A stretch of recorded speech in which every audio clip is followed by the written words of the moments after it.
Guys, para sa latest update natin dito kay Samsung ngayong July 28, 2024. Ito na po yung ating latest update. Ito guys, so naka-discounted, may less 2,000 off po yung kanilang ano. Ayan. 2,000 off, tapos 1,500 para kay A25 5G. Yan, A15 5G guys, sa mga naghahanap dyan ng mga 5G ni Samsung. Ito naman guys yung kanilang A15 LTE at A05s. Guys, ito para sa latest update natin dito kay Samsung.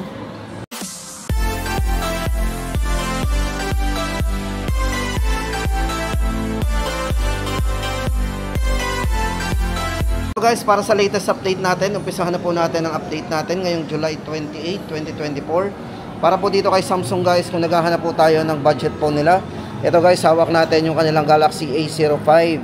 Guys, dito for Galaxy A05, meron tayo ditong dalawang variant na pwede natin pagpilian para po doon sa kanyang 4GB RAM, 64GB na internal storage. Ito po ay 5,190. Ito guys, yung design nyo, napakaganda rin. Flat po yung gilid, yan, yung back. Tapos guys, ito para naman doon sa kanyang 128GB na variant. Ito po ay 6,190. Yan. So ayun guys ang update natin kung naghahanap po tayo dito kay Samsung ng kanilang mga entry level o yung mga budget phone. Tama-tama po nating pangregalo, pang extra phone. Then guys, next ko ipapakita sa inyo yung kanilang Galaxy A05s. For Galaxy A05s guys, ito may isang variant po ito. Yan. Para po sa design niya guys, ito yung design niyan, ganda rin. Ito guys, para sa kanyang chipset o yung kanyang processor, ito ay naka Snapdragon 680. Yan, para sa variant po nito, naka 4GB RAM, 128 na po tayo, internal storage. At ang maganda po dito guys, expandable po ito up to 1TB. Yan, display po, size ng screen, naka 6.7. Full high definition PLS LCD po. Then yung kanyang refresh rate po ng screen is naka 90Hz refresh rate na rin, very smooth na rin. At yung kanyang main camera guys, ito ay merong 50 megapixel po para sa kanyang main camera, 2MP para sa depth camera at 2MP para sa kanyang macro lens camera. Front camera po nito is 13 megapixel. Yan, battery guys, 5,000 mAh battery. Yan, all day battery. Kulay po natin guys, green and black. 7,490. Then guys, ito update naman natin dito kay Galaxy A15. Guys, ito for A15 may dalawang ano tayo, pwedeng pagpilian. Isang LTE at saka isa pong 5G. Guys, unahin na natin yung kanyang ano LTE. Ito hawak natin si Galaxy A15 LTE. Guys, ito merong para po sa dalawang variants nito. Yan. 4GB 128, 8,990. At yung kanyang 8GB RAM, guys, kung nabitin tayo sa 128, meron itong isang malaking internal storage, yung kanyang 256GB. Yan, 12,990. Para po sa kanyang specs and parameters, guys, ito, check natin. Para po sa kanyang chipset, ayan, gaming chipset na rin. Ito yung naka MediaTek Helio G99. Yan, naka Helio G99 na po yan. Then, size ng screen, guys, very handy. Ito yung naka 6.5. Full high definition Super AMOLED display na rin. So vivid na rin po yung display nito. Ayan. Tapos para po sa kanyang main camera guys, ito ay merong 50 megapixel para sa kanyang main camera. Ayan, 5MP para sa ultra wide angle. So ayan guys, sa mga mahilig mag-groupie dyan, kasyang kasya kayo sa kanyang camera kasi meron siyang 0.5 kung tawagin. At 13 megapixel po para sa kanyang front camera. Guys, ulitin po natin ang price nito. 4GB 128, 8,990 at 12,990 naman sa 256GB. Tapos guys, ikot tayo. Dito tayo sa kanilang ano. Yan, yung kanyang 5G naman. O, syempre, kung gusto natin ng 5G guys, at may malakas pong 5G connection dito sa inyong lugar.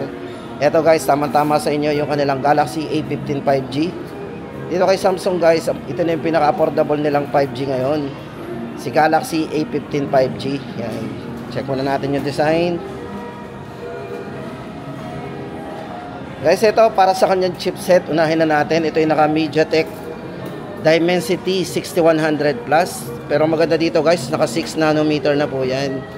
So medyo malakas na rin po talaga yung kanyang chipset Then para po sa kanyang variant, ito po yung variant niya, naka 8GB 256. Yan guys, presyo po nun is 13,990. And 9,990 naman do sa kanyang 4GB RAM 128. Pero ang good news guys, ito expandable pa rin to up to 1TB. Yan. Galaxy A15 5G. Ito guys, very handy rin ang size ng screen to. Ito kasi naka 6.5, full high definition din, super AMOLED display. So guys, maganda dito AMOLED display. Napakabibit kasi ng mga display pag sinabing AMOLED display. No need na po tayo mag-adjust ng mga brightness nito. Siyempre, matipid din sa battery. Ayan, kasi nga matingkad po. At kung camera naman po guys, ang pag-uusapan natin, ito ay merong 50 megapixel din para sa kanyang main camera. Ayan. Naka ultra wide din, naka 0.5. Yan. At 5MP po, yun po yung 5MP niya, yung ultra wide angle. Then macro lens po, macro camera 2 megapixel. At yung kanyang front camera guys is naka 13 megapixel na. Sa battery guys, meron siyang 5,000 mAh battery at naka fast charging na po to, 25 watts fast charging. Guys, ito Galaxy A15 5G. Ngayong po yun July 28, 2024. Tapos guys, ito good news. Kung naghahanap po tayo dito kay Samsung ng mga may mga discounted o yung naka-off. Guys, ito unahin na natin, Galaxy A25 5G. For Galaxy A25 5G guys, ito meron siyang 1,500 off. Para po sa kanyang processor o yung kanyang chipset guys, ito yung naka Exynos 1280. Yan, 1280 yung kanyang CPU. Guys, ito para sa kanyang variant, ito ay naka 8GB RAM 256GB, 17,990 490. Yan. Guys, ito para sa price nito 17,490 para po sa kanyang 8GB RAM 256 at 14,490 naman sa kanyang 6GB RAM 128. Yan. Guys, yan ang dalawang variant natin para sa price po nitong si Galaxy A25 5G. At syempre guys, dahil nga may discount siyang 1,500, ililess po natin yan doon sa kanilang mga original price. So yung 17,490 magiging na lang yan, 15,990 at yung 14,490 magiging na lang isa, 12,990. Ang laki nang na-discount natin guys, ito 1.5 off. Then punta naman tayo doon sa kanilang A series na latest model din guys. Ito for Galaxy A35 5G. Ito po, laki ng discounted natin noon, mayroon silang 2,000 off. Pero dito sa isang variant po nito, ito guys, isang variant lang to For Galaxy A35 5G guys, ito yung design. Ganda. Ito guys, para sa kanyang chipset. Yan. Ito po ay naka Exynos 1380, 5 nanometer na. Tapos naka octa-core processor, secure by Knox Bolt na rin. Para po sa variant nito na 8GB RAM 256, guys, expandable ito up to 1TB din. Size ng screen, very handy. Ito guys is naka 6.6. Ayan, full high definition Super AMOLED display. So guys, pag sinabing Super AMOLED, bukod pa po yung sa mga AMOLED lang. Ayan, so ibig sabihin mas matingkad. Then ito yung merong 120Hz po refresh rate ng screen. Meron siyang 1,000 nits. Yung kanyang yung para sa liwanag po niya, yan. Infinity O display. Ito yung display niya, naka Infinity O display. Para po sa camera guys, meron siyang 50 megapixel with OIS. Sabi sabihin guys, napaka-smooth ng video nito. Kasi meron siyang 60 FPS, naka full high definition na.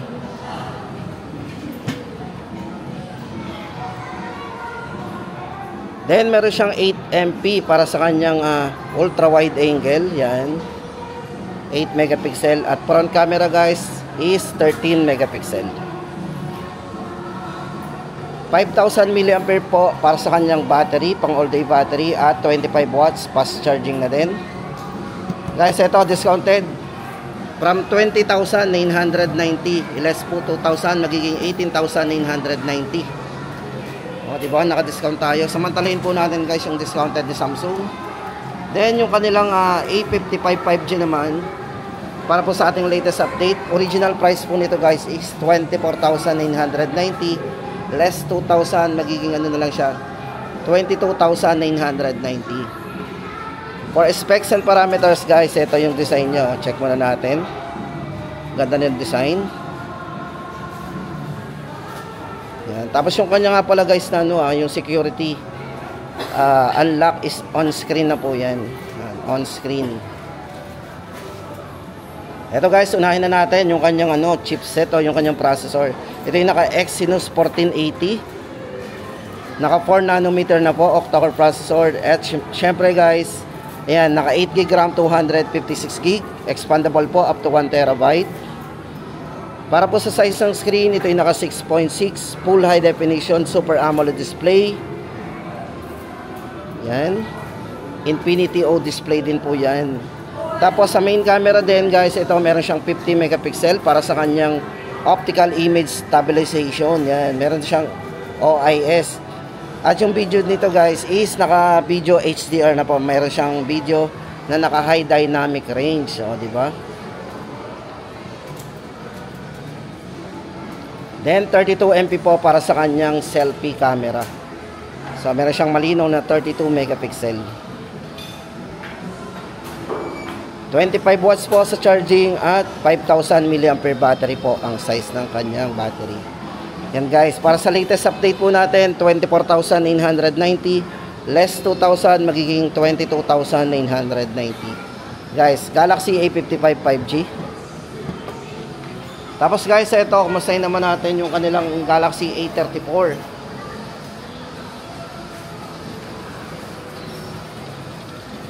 Yan guys, ito for Galaxy A34 5G, yan yung dalawang variant po nito. Yan, para po sa kanyang 8GB RAM 256. Para po sa update natin guys, ito is 18,990. At yung kanya pong 8GB RAM 128 ay 16,990 naman. Ito po para sa specs and parameters po nito guys, ayan. Bali ito para sa chipset, naka MediaTek Dimensity 1080. Yan, size ng screen naka 6.6 full high definition Super AMOLED display din.